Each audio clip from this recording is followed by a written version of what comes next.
شاید غرور نباشد دوستان عزیز. اگر بگویید که از 10,000 نفر 1 نفر شاید در این گناه مصروف نباشد، شاید 1 نفر پیدا بشود.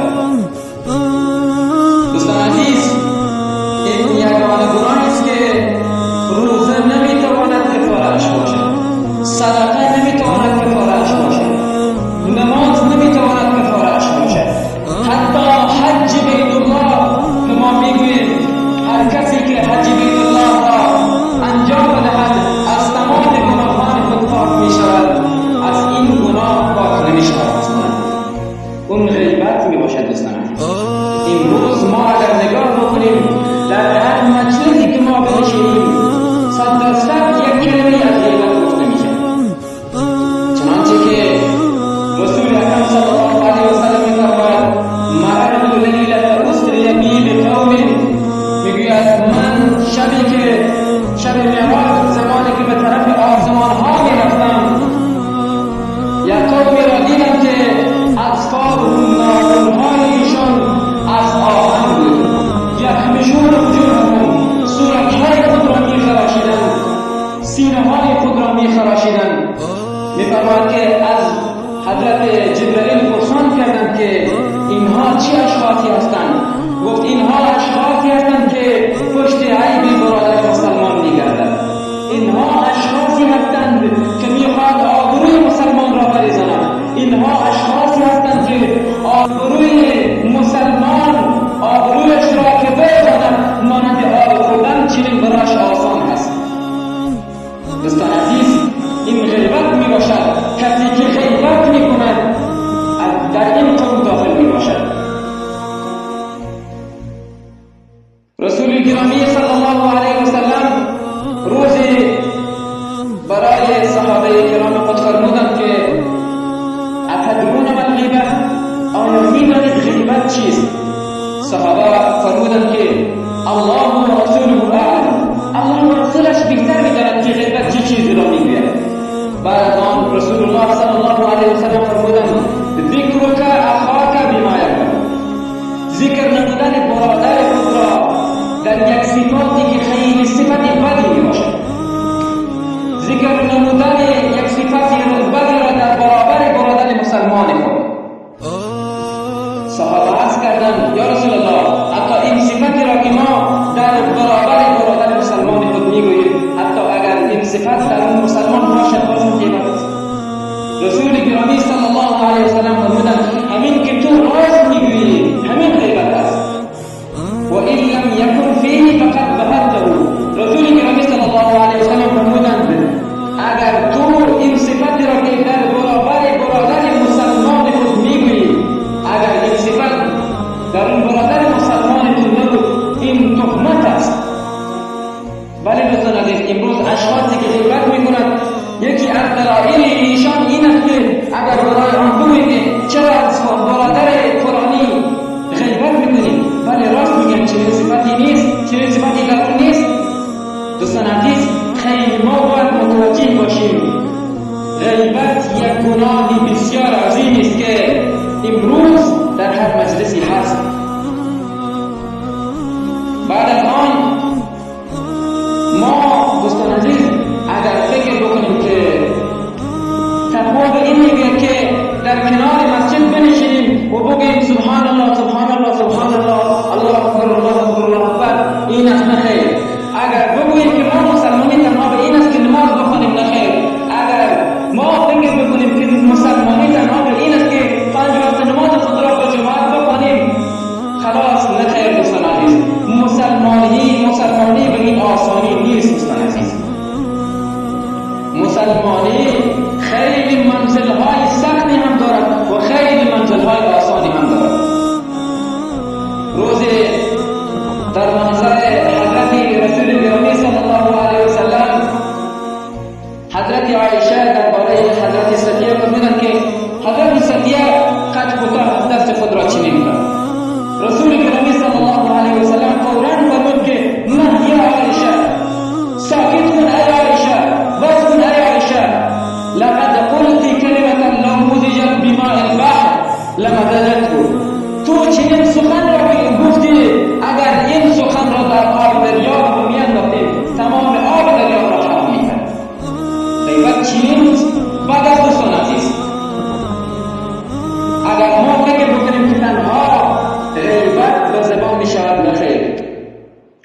غیبت کردن با آبرو هم میشه، غیبت کردن به درد هم میشه دوستان عزیز.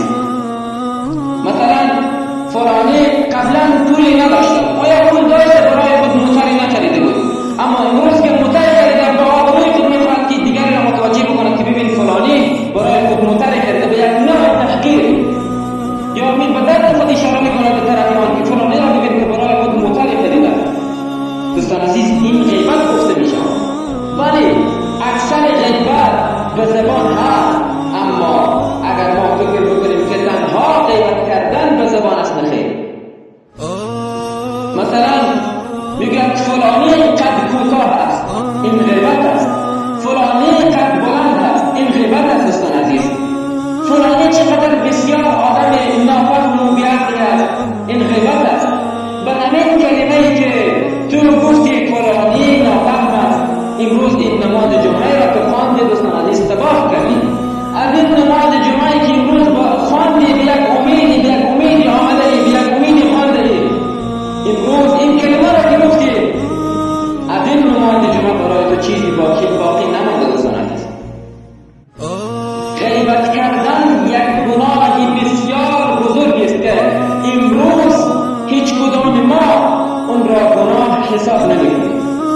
غیبت کردن حرام است. غیبت کردن یک برادر مسلمان، عیب گفتن برادر یک مسلمان را، عیب ظاهر کردن عیب یک برادر مسلمان حرام است.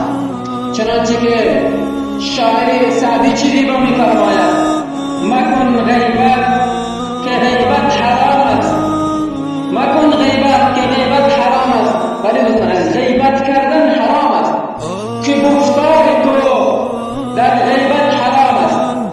مکن غیبت اگر عقلت تمام است، اگر واقعا تو عاقل و هوشیار هستی، غیبت نکن که غیبت کردن حرام است. اگر عیب تو گردد بر تو ظاهر، اگر عیب خودت ظاهر گردد بر تو، هر کدام ما دوستان عیب داریم، در میان عیب‌ها ما گم شده، اما حالا پشت عیب‌های مردم می‌گردیم. فلانی را ببین این عیب دارد، فلانی را ببین این عیب را دارد. دوستان عزیز تمام ما عیب داریم.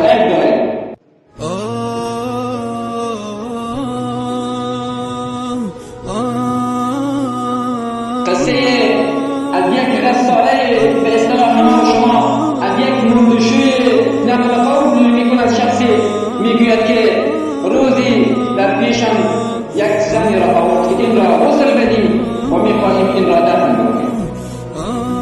شخص میفرماید که من زمانی که این پتو یا کمپلی را که از صورتش برداشتم، دیدم که زبانش از دهانش بیرون شده بود و بر روی چنمش افتاده بود.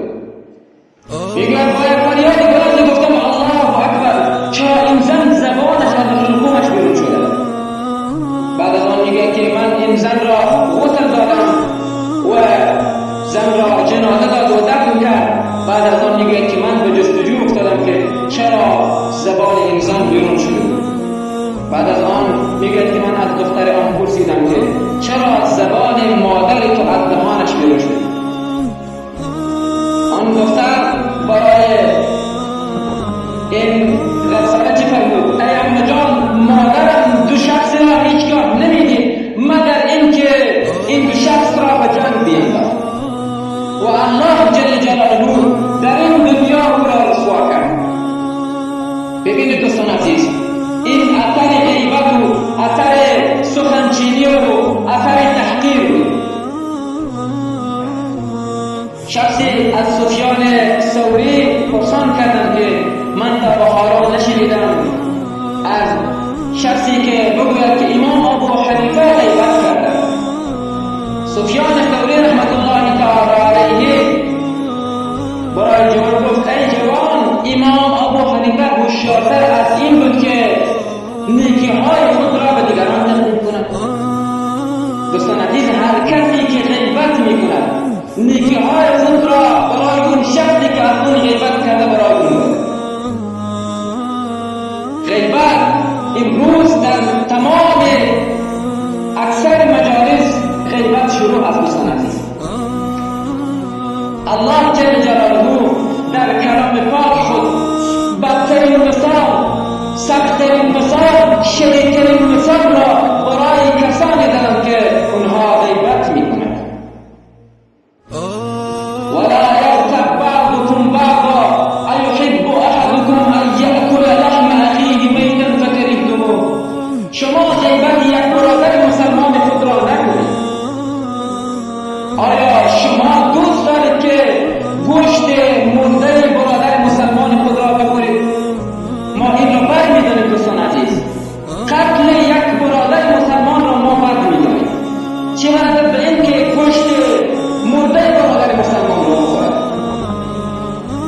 دوستان عزیز، امروز اگر ما به یک جوان یک کسی که غیبت میکند برای آن بگوییم که لاشخور، بعد از آن میگن که چرا برای من لاشخور گفته، در حالی که الله جل جلاله برای اشخاصی که غیبت میکند لقب لاشخور را داده.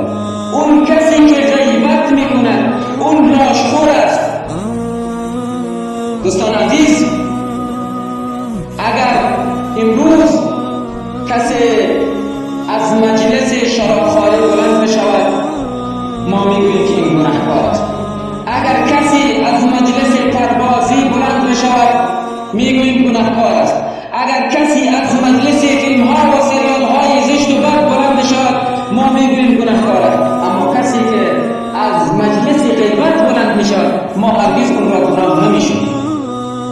بله، یک جور سوال دلیل ما این است که ما میگوییم بله همین صفت در برادر مسلمان است. چرا این برادر مسلمان را ظاهر میکنیم؟ اگر کسی در یک مجلس دوستان عزیز غیبت بکند اون هم گناهکار است. اگر کسی غیبت را بشنود این هم گناهکار است. دوستان عزیز، تنها ما فکر نکنیم کسی که غیبت میکند تنها اون گناهکار است. کسی که غیبت میشنود اون هم مانند کسی است که غیبت میکند. ما فکر میکنیم که مجرم اون کسیه که دست خود را در جیب مردم میکند. مجرم اون کسیه که سر راه را میگیرد. مجرم اون کسی است ما فکر میکنیم که چاقو را بر مسلمان میگیرد و بر مسلمان ضرر میرساند. نخیر دوستان عزیز، مجرم این اشخاص هم هستند و این اشخاصی که بر روح یک مسلمان ضربه میزند این هم مجرم هست. دوستان عزیز، زخم شمشیر، زخم چاقو روزی میرسد که جور بشود، اما زخم زبان هرگز جوری ندارد. چنانچه که شاعر چیزی ما میفرماید جراحات سنان لها التیام ولا یلتام ما جرح اللسان. زخمهای نیزه ها جور می شود اما زخمهای زبان جور نمی شود. دوستان عزیز، الله جل جلاله چه خدای خوبیه. عیب مسلمان را میبیند که در ملکش گناه میکند اما باز هم ستاری میکند و کسی نمیگوید. اما اون شخصی که ندیده فقط از دهان یک شخصی شنیده فلانه چنان کار را کرد، میخواد که عیب دیگر هم در کنار این پیدا کند. دوستان عزیز، الله جل جلاله این را ما بگذاریم که به کسی عیب ما را نمیگوید. حتی سخت‌ترین مثال را هم در قرآن برای کسانی دارد که عیب یک برادر مسلمان را برای دیگری میگوید. این را هم بگذار که الله جل جلاله از آبروی ما هم حفظ میکند. آبروی ما را حفظ میکند که عیب برادر مسلمان را به دیگر کسی نگوید. دوستان عزیز، ما باید تمام اینها را متوجه باشیم. غیبت ضررهای متعددی دارد، پس ما باید که متوجه باشیم که غیبت از زبان ما بیرون نشود. اولین ضرر غیبت این است که در میان دو برادر مسلمان اختلاف و جدایی. در جامعه‌ای که غیبت باشد، در جامعه‌ای که زهر غیبت در اون جامعه موجود باشد، کسی نمیتواند از کنار هم لذت ببرد. خب زمانی که اختلاف و جدایی آمد، این اشخاص به دستگی تقسیم می شود، گروه می شود، یکی در مقابل یکدیگر برمیخیزد. زمانی که اینها بلند شدند جنگ ها شروع می شود. زمانی که جنگ ها در یک جامعه شروع شد، اون جامعه یک فضای آلود و زهراگیری دارد که کسی نمیتواند در اون جامعه خواب راحت داشته باشد، زندگی راحتی داشته باشد، نمیتواند که زندگی خود را پیش ببرد. این یک ضرر دوم این است که کسی که غیبت میکند در دل او تاریکی میاد، از ذکر الله جل جلاله لذت نمیتواند ببرد، ذکر الله جل جلاله او را رنج میدهد. سوم این است که در حدیث آمده الغیبت اشد من الزنا، غیبت در حالی که ما اون را هرگز گناه نمیشماریم اما زنا را گناه میشماریم، در حالی که در حدیث آمده گناه غیبت از گناه زنا هم بدتر است. اگر امروزی یک دختر یک پسر زنا را کند ما اون را گناهکار میشماریم، اما کسی که غیبت میکنه هرگز اون را گناهکار نمیشماریم. اگر از اون بپرسی که این را برای تو کی گفته که فلانی غیبت فلانی زنا کرده، فلانی گفته، دوستان عزیز این دلیل نیست که ما برای خود دلیل میگیریم از فلانی شنیدم پسر فلانی دختر فلانی زنا کرده، این دلیل نشد. اگر زنا هم کرده ما باید برای اون دعا کنیم که یا الله تو این را بخشش بکن، این را مورد عفو و رحمت خود قرار بدیم. چرا گناه غیبت از گناه زنا بالاتر است. کسی که زنا میکند به عیب خود به گناه خود اعتراف دارد من این گناه را کردم و دنبال این است که پیش الله جل جلاله روزی خلوت بکند و دعا کند که الله من این گناه را انجام دادم، من را مورد عفو خود قرار بدیم. اما اون کسی که غیبت کرده این را بگذار که پشت این باشد که من پیش الله جل جلاله توبه کنم هرگز گناه نمیشمارم. چهارم این است که غیبت کردن حقوق العباد است. غیبت کردن حق بندگان الله جل جلاله است. حق بندگان الله جل جلاله هرگز نمیبخشد. اگر شخصی غیبت بکند، با آب زمزم غسل کند، 1000 طواف در بیت الله انجام دهد و خود را به حجر الاسود آویزان بکند، باز هم گناه غیبت بخشیده نمیشود. دوستان عزیز تا زمانی که اون شخصی که غیبت کرده اون شخص زمانی که بخشید گناهانش بخشیده میشود. دوستان عزیز پنجم این است که غیبت کردن یعنی گوشت برادر مسلمان خود را خوردن. اگر برای ما بگوید که در فلان جامعه آدم خواران هستند، ما اصلا تصور این را نمیتونیم بکنیم که در فلان جامعه آدم خواران هستند. حتی تصور این هم ما را رنج میدهد که در فلان جامعه آدم خواران هستند. انسان را تصور آدم خواری هم نمیتواند این تصور جراحی را تصور این را بکند. دوستان عزیز و ضرر دیگر این است که غیبت کردن انسان را بزدل و ترسو پر از وسواس میکند. کسی که غیبت میکند مانند شخص است. دوستان عزیز یک ضرب المثل است که میگوید دوست همیشه دستش به ریشش هست. کسی که غیبت میکند هر جا هر کلامی گفته بشود اون فکر میکند که درباره من میخواد که من فلانی سخن را درباره فلانی گفتم، میخواد که این را برای اون بگویم. به فکر این است که من این سخن را درباره فلانی گفتم، چه وقت این سخن برای اون میرسد و در فلان جا برای من چه خواهد کرد، در فلانی مجلس برای من چه خواهد گفت. پر از وسوسه است. دوستان عزیز و ضرر دیگر این است که نور صالحین از صورتش بیرون میشه. ما فکر میکنیم دوستان عزیز کسی که سفید پوست باشد فقط اون نور صالحین نور دارد. نه خیر دوستان عزیز، کسی که محبوب الله باشد، کسی که اوامر الله جل جلاله را انجام بدهد، سیاه باشد یا سفید فرقی نمیکنه. دوستان عزیز نور صالحین در صورت او موجود است. و ضرر دیگر این است دوستان عزیز که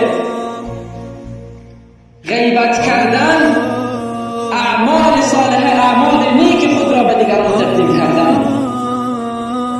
در روز قیامت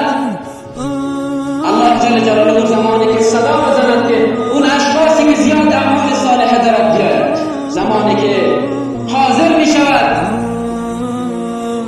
الله جل جلاله بار دیگر صدا می زند که چی اشخاصی هستند که از این حق می خواهند بیاید حق خود را بگیرد. شخصی میاد که فلانه جا حق کل من را نداد، فلانه جا از من غیبت کرد، فلانه جا به من ضرر رساند. خب فلانه شخصی که برای تو ضرر رساند بگیر نمازهایش از برای تو، فلانه غیبت آن شخص را کرده بودی حجش از برای تو. خلاصه این که تمام اشخاصی که حق خود را می‌خواستند حق آنها را دادند، اما اعمال صالحه این شخص تمام شد و قرضداران باز هم ایستاده هستند. الله جل جلاله گناهان اون اشخاص را برمی‌دارد و برای این می‌گذارد. در زندگی خود شراب را هرگز ندیده، اما امروز به جرم شرابخواری وارد جهنم می‌شود. در زندگی خود اسم دوست را هم به زبان خود نیاورده، اما امروز به جرم دوستی وارد جهنم می‌شود. با گناهان مردم خود را داخل جهنم. پس دوستان عزیز، ما باید علاج این را پیدا بکنیم. هر مریضی در دنیا هست علاج هم همراه اون است. پس ما باید علاج این را پیدا بکنیم. علاجش دوستان عزیز اولین صورت این است که در مجلسی که غیبت هست، زمانی که غیبت شروع شد برای برادر غیبت نکن. ما و تو در عیبهای خود گم شدیم، اما حالا پشت عیبهای مردم میگردیم. صورت دوم این است که اگر قدرت این را ندارد که برای او بگوید که غیبت نکن، از مجلس بلند بشود. اگر نمیتواند که به صورت عادی راحت از مجلس بلند بشود، مثلا یک بهانه برای خود جور بکند. من میرم ساعت چند شده، من باید 1 ساعت قبل خود را به فلان جا میرساندم، حالا 9 شده، من میرم. صورت سوم این است دوستان عزیز که روح صحبت را تغییر بدهد. غیبت شود، یک بار بگوید امروز چقدر هوا یخ است، دیروز چقدر هوا یخ بود. بعد از آن دیگه آنها شروع میکند که اینترنت چنین گفته و فلان برنامه چنین گفته. غیبت را تغییر داد به سخن دیگری. و صورت چهارم دوستان عزیز یک صورت عجیب و غریب است که غیبت را ریشه‌کن می‌کند. اما این صورت کمی سخت است دوستان عزیز. این صورت کمی سخت است. همیشه دکتر برای مریض دعای شیرینی نمی‌دهد. بعضی اوقات دعاهایی می‌دهد که از زهر مار هم بدتر است.